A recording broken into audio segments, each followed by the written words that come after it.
So once again, I want to welcome everyone to this AI workshop today, hosted by someone who has been before us before, Dr. Hodgson. Sorry about that, Justin. And I just want to remind you of his awesome background.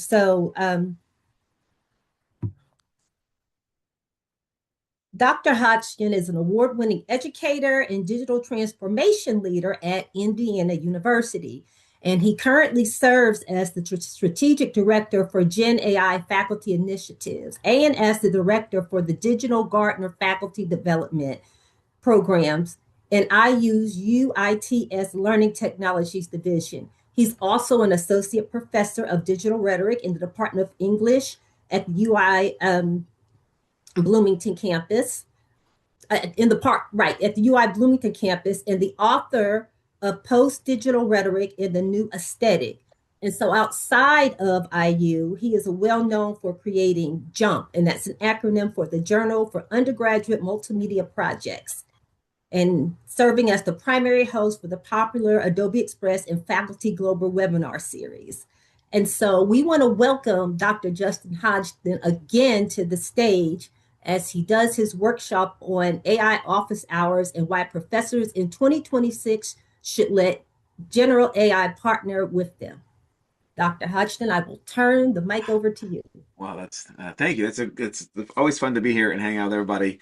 As you know, I've been a frequent flyer at the WSSU campus, over the past few years, and I always enjoy, chatting with you folks and working with you and seeing what kind of trouble we can get into together. And so today we're talking about, of course, it's AI. The whole thing's a series on AI.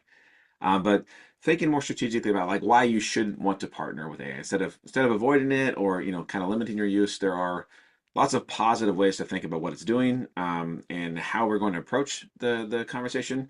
And so I want to start with a bit of a reframing, and that is like, generative AI is most useful when it helps reduce cognitive overhead, right? Or when it replaces sort of the minutia of repetitive tasks, but not when it replaces your own sense of judgment, right? So we want to say something like, you want to think of AI as like a drafting partner, a synthesis partner, translation, organization, maybe simulating things. But as the humans involved, the humans in the loop, as the current sort of catchphrase is, we remain responsible not only for things like truth and ethics and assessment, and meaning and all that kind of fun things, but ultimately, whether you're using the tool or not using, I mean, if you're using the tool at all, you are still accountable to what comes out. So, as much as I'm going to advocate for AI and all the fun ways we can use it, I want you to first and foremost remind yourself that you are important in the loop. And we're talking about today a little bit about workflows, right? And so if you're using AI, I always tell my students the same thing, and faculty on my own campus, right? AI is part of a creative workflow. It should not be the beginning and ending of your workflow, right? So you want to think about this process in a very strategic way. So I'm going to offer um, some guidelines for thinking about how you might use AI, and then I'm going to try and offer some frameworks for using situating AI as a different kind of thought partner and offering different perspectives. And then I want us to try and complete a couple challenges, or at least one challenge. And then from there we can have discussions. But feel free to ask questions and interrupt me as I go. It's not that formal in my mind. We're all kind of learning together. And as I've said before, I think I said this in the fall, nobody's an expert in AI in terms of teaching the way we think about it. We've got some folks now who are pretty close, but the tools are evolving so fast. Um, that it's hard to say you're on top of things, even when you are on top of things. And the folks who really know what AI does they don't teach with it, they don't do research with it, they do other things with it. So we're in this weird nebulous space where we're all trying to figure out how to be successful, and responsible and ethical, as the tools keep moving under our feet. So if you've done a Google search lately, you know that AI lives in Google now, right? So it automatically summarizes and synthesizes the information. So every time my students say I don't feel comfortable using AI because I consider it a problem for the environment, I'm like, that's perfectly reasonable response. However, if you've Googled anything, you've already used it. So it's like we have this sort of interesting kind of conflict and conversation that's going on. All right, let me share my screen real quick. Share this one. And I'll even send the link to you guys. I think this one should be viewable. Hopefully that works. If it doesn't, I can fix it later. But so first off, I want to offer some guidelines for what we want to do with AI. And if you've been playing with it, you probably have discovered some of these things on your own. Um, And so we want to think about AI. Where did my thing go? There it goes. As a partner in a process.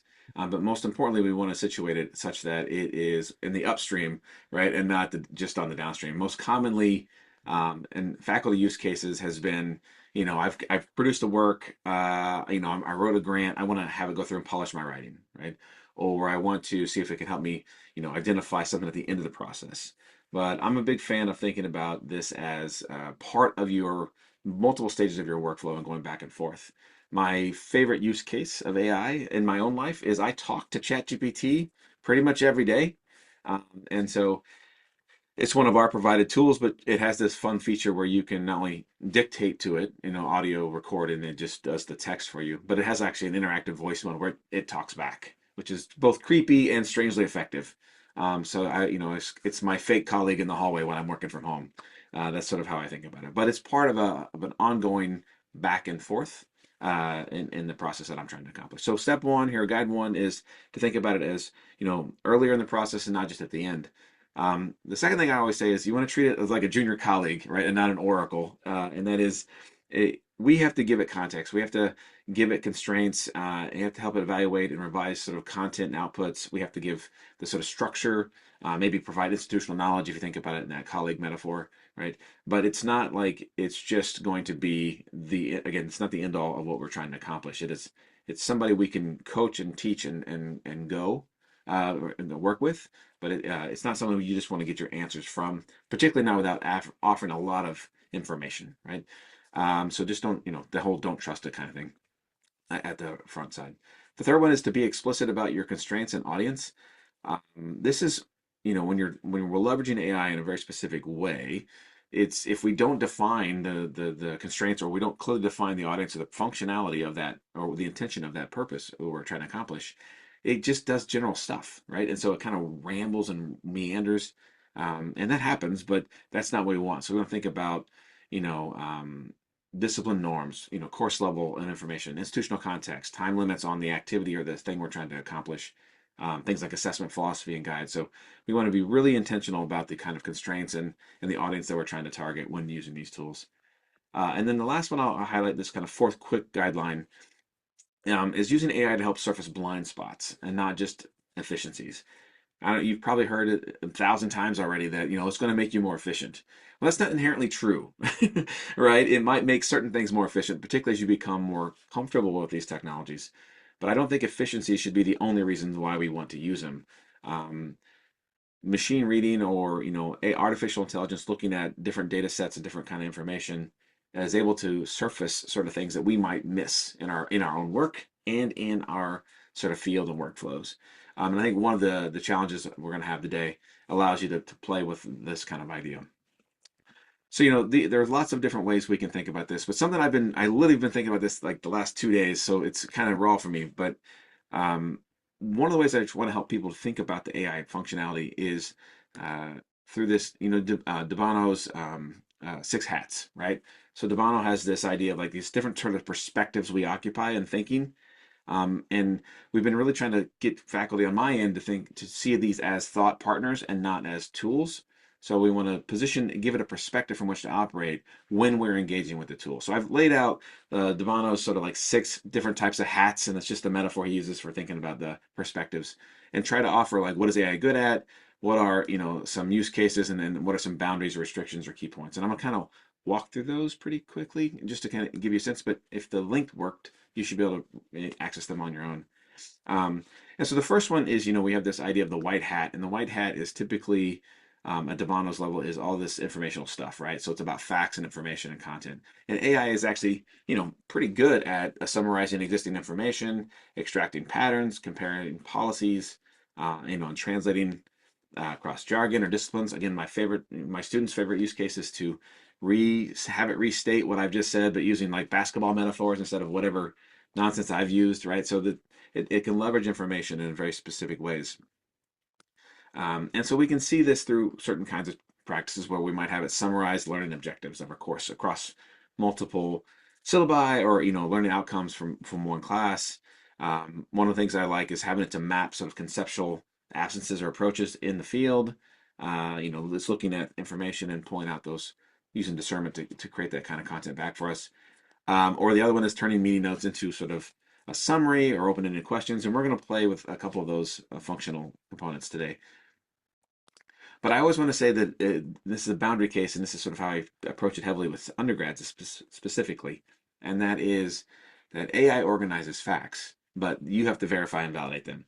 The good news is, as an expert in your field, you can do this pretty quickly, right? So what experts can do with these tools is astronomically greater than what an undergrad can do with them, because we have this incredible wealth of knowledge, and we have a very specific way of trying to solve problems or think about problems.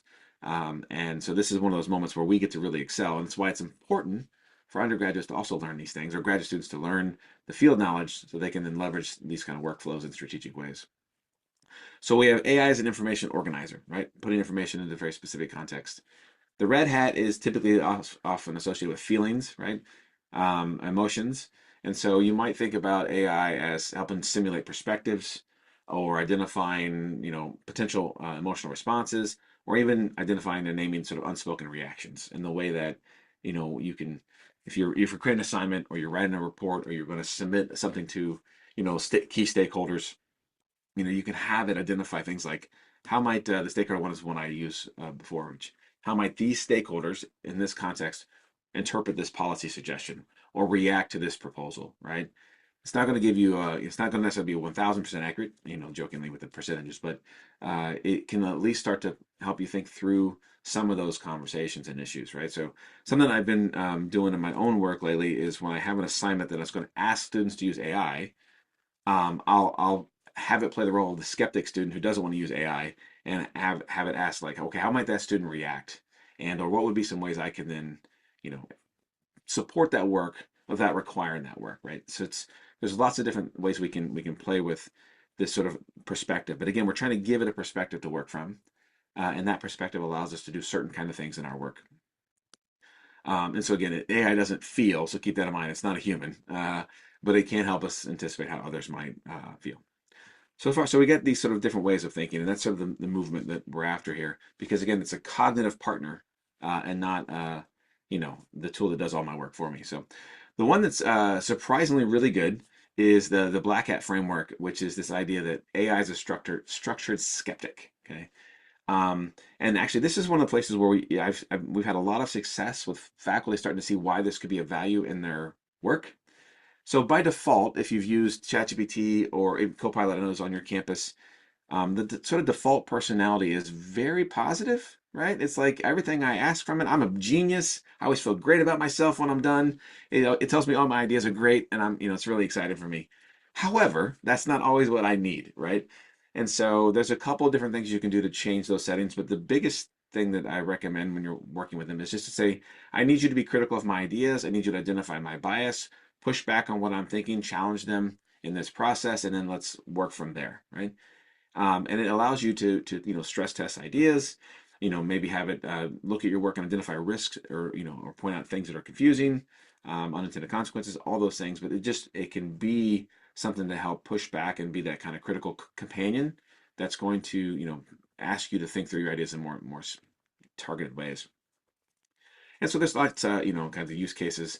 What are the weakest assumptions in my argument? Right? I have this paper I'm working on, or what what could go wrong with this project design? Yeah, lots of stuff goes wrong with my group project designs. But that's there. That's an opportunity to have it help identify and be a partner in this process. And the idea here is you are asking AI to challenge you, not approve you, which is interesting because by default it wants to please you, which is why if you're using ChatGPT and Copilot and it hallucinates, right? It's because it's trying to provide information. And so if it doesn't know, it kind of makes it up, right? And so we have to kind of get it out of that mentality and give it a different perspective. And so you can think about, well, I'm going to ask it to be a black hat this time. So, dear Copilot, your role is to leverage Devano's black hat's approach to thinking. I want you to be the skeptic, the structured skeptic, and be cautionary in your approach as we work through this process. What I'm trying to do is X, right? And all that is, sort of the meta framing that helps the machine work better. And then that can then enhance your workflow without it just being, you know, AI slop is the other term I'm hearing a lot lately. It produces a lot of AI slop. The yellow hat is when we use this as a value amplifier, right? And it, helping articulate certain benefits that we might have missed, making our value explicit, translating your impact for different audiences. I have colleagues who, are going up for promotion and tenure, or going up for, teaching third year review, and this is one of the places where this thing can be really useful. They don't necessarily know how to tell their own story. They're not storytellers, they're teachers. And unfortunately, you have to be good at telling your own story and an advocate for yourself in order to represent your work as you not only move out in the world, but also through this kind of promotion process. And so we've seen lots of use cases where colleagues are saying, you know what, here's my promotional documents. Can you help me identify my narrative through line? And then let's rewrite these sections to fit these specific measurables that are part of how I'm going to be promoted, or retained, or whatever the case is. And it's a way of helping to amplify the value of the things you've already done. So we've seen that's one example. So you can how does AI this assignment transfer to deeper learning or skill transfer. So if you're going up for teaching, you might be able to add some of that going up on teaching is my case, right? You can add some depth to some of the work you've done. So here's my course, here's my assignments, here's my what my outcomes are. How does this assignment maybe help us achieve these kind of deeper learning perspectives, or how does it apply to skill transfer on my campus, given the context that we're at, right? And it can help map out some of some of those ideas, and then you work from it and rewrite it however you see fit. So I like the yellow hat one. We've seen a lot of traction with that with campus folks, and seeing how to translate their value into for a broader audience, whether it be promoting themselves on LinkedIn or promotional documents and those kind of things. So again, it can help us say the good things that we often assume are obvious, or help us find the things we don't know are obvious. And more importantly, AI can be used to help identify opportunities and insights in your work, or in your sort of trajectory or your career, right? Depending on what you're asking it to be a partner with. The green hat is typically the creative one for Debano. And this is, what AI is good at here is it's generating alternatives, offering variations, producing a lot of, examples very quickly, breaking habits and patterns, or, giving you, again, I always like to say the Adobe Firefly one's one of my favorite tools. So it gives me like 4 image options in the old model. Every time I get one, it gives me 4 to choose from. So we can work iteratively on these kind of ways. But it can also be a partner, and this is how I've been using it a lot more lately. Is this in the teaching side of things? Is like, give me different ways of doing this assignment, or give me 5 different approaches to this outcome. Right? I want to think about assessment in a different way.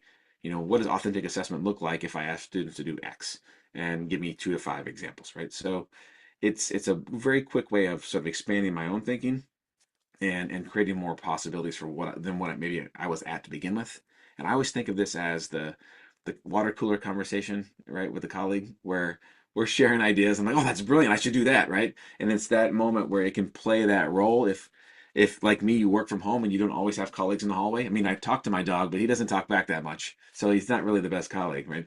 So we want to think about how we can leverage the tools in these kind of creative ways. But I will add this one caution, and that is more ideas does not necessarily mean better ideas. Right? Your judgment still matters. And again, it should be part of a creative workflow and not the entirety of the workflow. All right, we have one more hat, and then we're going to switch focus a little bit.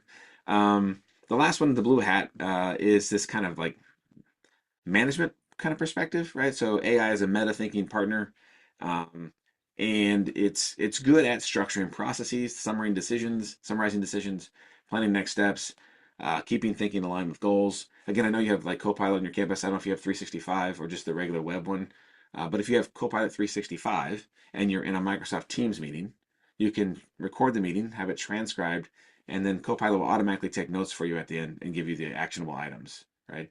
And does that make you more efficient? I think so, but more importantly, it allows for a kind of, bulleted record of what we did in the meeting without having to take all the notes. Even though I do take the notes, it still kind of gives us access to this ability to inquire about the conversations that we've had.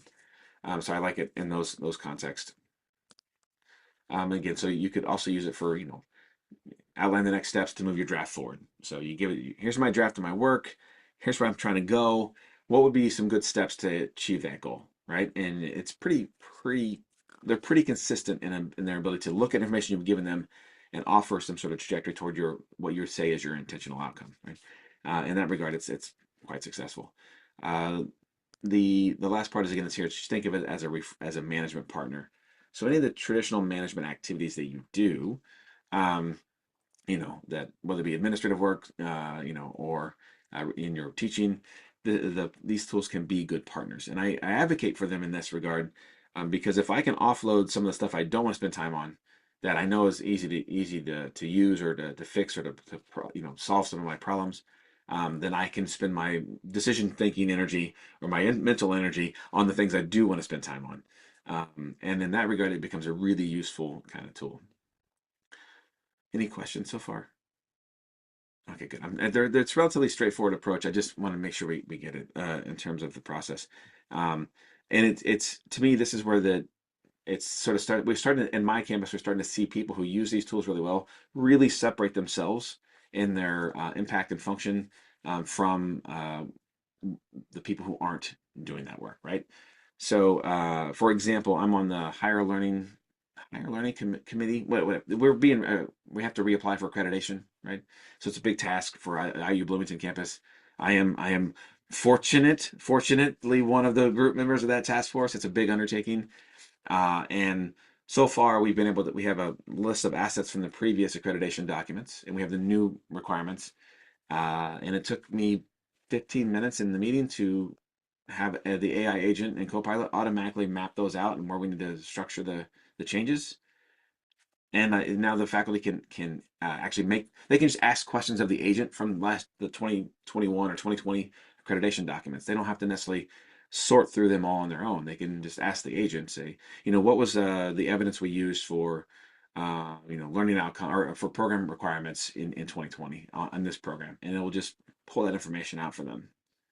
So it's not always just that it's helping us cheat, as our students might, as we often think about. It's there are legitimately valuable use cases in which these tools can speed up or improve your workflow, but also can just lessen the actual burden of getting to the same information. You can get there faster. You can structure that information more quickly. I know one of our provost or chancellor, I guess technically now, at our IU Indianapolis campus, he loads all of his like the policy and governance documents into Notebook LM, and so then when he has a meeting or has a question coming up, he just types in a notebook like, "Hey, can you tell me this, this, and this?" And then we'll pull up the sections and summarize them for him and link to them. So you've got 900 pages of like governance documents, particularly as it relates to our the state requirements on disclosure and the sort of against DEI kind of stuff we're dealing with in Indiana. And he has to deal with those complaints or those challenges a lot. So it's another way of streamlining that same level of information. Okay, fair enough. All right, go ahead, Nancy. Are you using Notebook LM to do your accreditation stuff? Because I played around with Notebook a little bit, just to like create some um learning objects for my students and things like that. But just trying to figure out what you're using because I'm Yeah. um trying to So figure out what tool might be best for that. Yeah, so I'm not using a Notebook LM for the accreditation stuff because it already lives inside of our SharePoint folder, and Okay. everybody on in that committee has the Office 365 Copilot. Okay. All So right. I can do basically all the stuff Notebook LM does inside of the SharePoint. So like All it right. lives So right next to documents, right? But I would use so it for basically, that. we had a SharePoint folder with all of our syllabi, and then the accreditation Yeah, competencies in there. We could use a Microsoft's product to do that. Then yeah. If you're on basically, I think if you're on the 365 version, it'll let you. It's really kind of crazy right now where you can. Copilot. Yeah. Yeah, you can click the like you just click the folders you want and you hit right Uh-huh. click and it'll say AI agent and you just click the AI agent and it automatically makes the agent for you that allows you to do the notebook LM kind of stuff. Well, the basic inquiry and outputs only working from the files that you've given it, right? Right. Yeah. Um, I'm just trying to figure that out because I know I just need to figure out whatever IT department is enabled. Because that might make some of our work a little bit easier as we're mapping. Because we're getting ready to undertake some mapping mhm. um in our department. So And I'm that's looking my at somebody who's on our curriculum committee, and we're both kind of, thinking about it right now. Uh, Um, yeah, that's so I run this Gen AI program for the faculty, and we have all these weird challenges, and I'm going to share three of them right with you today. right. But one of the challenges is like let's map X, Y, and Z for these kind of criteria, and the tools just go to the web. They log in the internet on our back end. They pull in all the bulletin documents, and then it just sort of starts to do the work, and it's strangely so much faster. Like I don't even it's I Yeah. don't know how to explain it. There people legitimately are sort of shocked how quickly the tools then will do that, and then they'll go back to verify it, and it's so far they've been, pretty much consistently correct every time. Yeah. I mean, checking it is much easier than actually the manual mapping Yeah, process is pretty challenging. yeah, Um, having just gone through that process manually.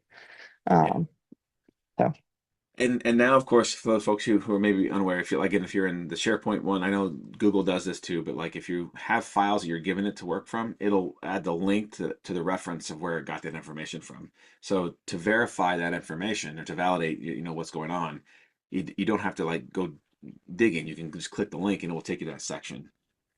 It doesn't mean it's foolproof. They do still occasionally make mistakes, but hallucinations with a closed data set versus the open tools are just in worlds apart, right? I yeah. think that, yeah, so, Yeah. Yeah, I've played around enough with Notebook that with enough data, when you feed it enough data, it's pretty reliable. yeah, But yeah, when you don't feed it enough data, it's not reliable. Yeah, as reliable. And I'm always checking sources with AI, but just from a data literacy standpoint, but just making sure that as just to kind of expedite our work, from a curriculum standpoint, making sure that because we're uploading a lot of our documents into a curriculum folder, with mhm, our assessments and our syllabi and our lectures and everything into that folder, being able to aggregate that information across a large amount of data, is something that AI can do very well. So that's why I'm asking the questions I'm No, asking. these are all great questions, and in fact, these are some of the best use cases of why we need to use AI, right? Right. The thing that I've been encouraging our committee, and this is hard because not all of them are AI advocates or social media kind of folks, but is when they are, I had the AI create a set of hashtags that would basically allow us to tag different documents in certain ways, and then I sent that out to the group. So while they're starting to pull information, if they upload any documents into our system, they need to add that hashtag somewhere in the content so that we can identify patterns much with more reliability. Um, Yeah. yeah. Because, like I said, I'm trying to identify missing information as well as over redundant information. And that's something that AI can do as well. So, Perfect. All right. Okay. Well then, I'm happy to answer more questions. But go ahead, Michelle. No, no, no. I just wanted to tell you that I was only able to download the link for the AI Spectrum Challenge in the committee companion. So for some Oh, reason, the guest speakers wouldn't download, but I have the breakout rooms ready okay. when you Uh, I'll begin. just I'll we'll go through them real quick here, and then I can copy and paste the basic steps here. All right. So let's see. Where did everybody go? This is the wow. That's what I wanted. So I do have those two in the link, and so they Yeah. can access the links in the chat. Perfect. We have at least two to work from. Okay. So, we're in this weird place called academia. So there's always teaching, research, and service. Those are our kind of categories that we get to have together. And so I have three different assignments, three different challenges you can work on. The first one is the AI spectrum. And as a teacher, one of the things we've been finding a lot of is how do we assess work if AI is involved, right? It's a common challenge. So we came up with this AI spectrum that our folks have been using. And basically, the less AI, the more you look at the output. The more AI, the more you need to require some kind of reflection or explanation of the of how students know this meets their criteria, right? Or how they know that it meets the objective. Um, and so I have a kind of guide here, and the challenge, and this one's kind of up to you to work through a little bit, is to create assignments, an AI assignment that allows for a spectrum of possibilities, right? So if I want to have students write a paper, as a generic example, they can choose level one, which is just you write the paper on your own, no AI use whatsoever. If they do level two, they write the paper on its own and they offer a little bit of a reflection and insights on what they did with the AI to help them get there. And then if they offer level three, which is where they use AI pretty extensively or substantially, then they have to reflect on, what they did, what they learned, how it worked, how it met their goals. And so what I end up grading of that level 3 is mostly the reflection to see if they understand the concepts and the practices, as opposed to the output. Um, because they were trying to find a way to still create that kind of metacognitive understanding, uh, and critical thinking skills, even if we're leveraging these tools. And this doesn't mean this is the only way. This is one way we've seen faculty adopt this. Um, so there's a challenge here that you can look through, and it kind of guides you through the steps. Develop a rubric for each level. Create, and maybe you want to create a visual version if you want. That's up to you. Um, I already did. You can just use mine. It's fine. It doesn't. I'm not that worried about it. Uh, and then I offered some tips and some ways you might be able to undertake this particular quest. It's all questing structures from our program. So you might say, can you help me draft 3 different rubrics that meet these criteria for this one assignment, so the students can see how they're going to be graded. Or if you're unsure how to do this, you could just, let's just say transparency typo. You think I'd be better at this? The You can have it guide you through the process. So say, dear co-pilot, can you guide me through the process by which I can accomplish these goals? And you can copy and paste the things in there say for this assignment, and then upload it, right?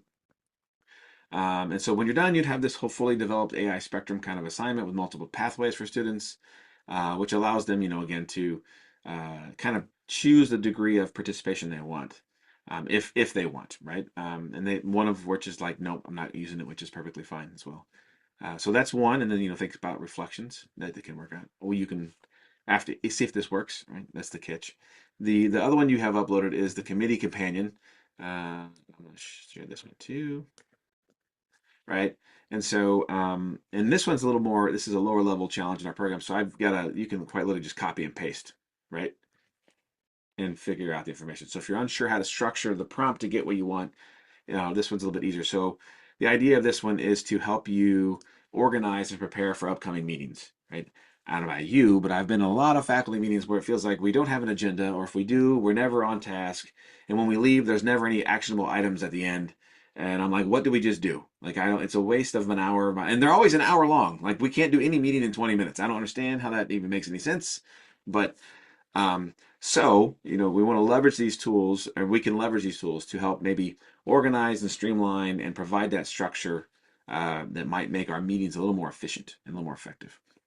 In fact, at this point in my life, I'll ask when I get invited to meetings, do you have actionable items you're going to end with? And if the answer is no, then I decline the meeting.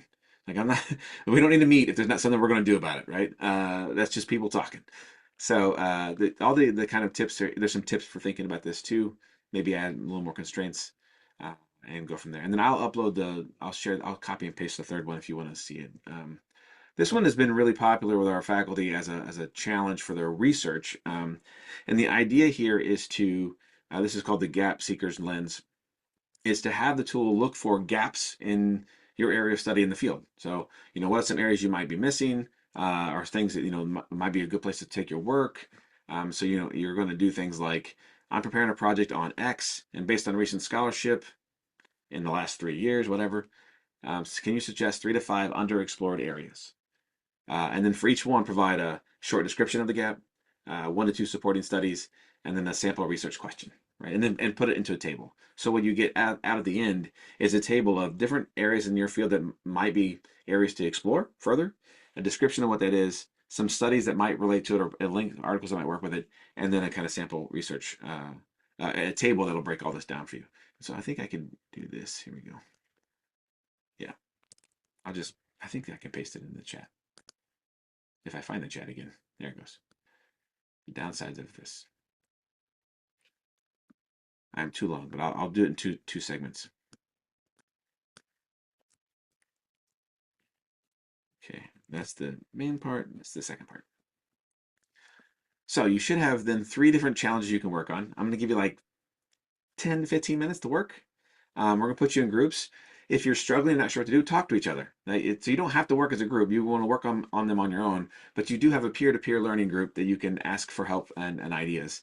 And so we'll send you out, work on one of these for a little bit, and then come back and we'll see what you've learned or not discovered, not learned from the process. Fair enough? Okay, I'm gonna stop sharing. And if you have questions, you can always pop back in here and ask me. Okay, I assigned you to a room, so I guess you'll have to unassign No, that's yourself. fine. I'll hop back. Yeah, it's fine.